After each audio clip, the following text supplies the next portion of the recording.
આવતીકાલે સુરત શહેરમાં ઠેર ઠેર શ્રીજીના વિસર્જન કાર્યક્રમો થવાના છે। તેવામાં સુરત શહેર કમિશનર અનુપમસિંહ ગહેલોતે તૈયારી હાથ ધરી।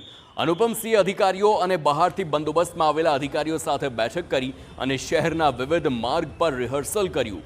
મહત્વનું છે, નિર્ધારિત સમયમાં હજારોની સંખ્યામાં ગણપતિ પ્રતિમાનું વિઘ્ન વિના વિસર્જન થાય તેવી કામગીરી કરાઈ રહી છે।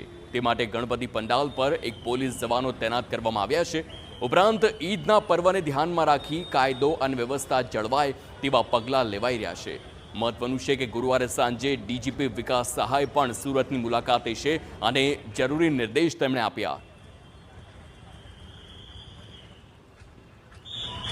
જેમાં રિહર્સલમાં अलग अलग हमारा शहर में अलग अलग पुलिस स्टेशन विस्तारों में तमाम ओवारों में कृत्रिम तलावों में आ बधा મળીને कुल जो 12,500 જેટલા પોલીસના જવાનો હોમગાર્ડ ટીઆરબી સામેલ રહેશે।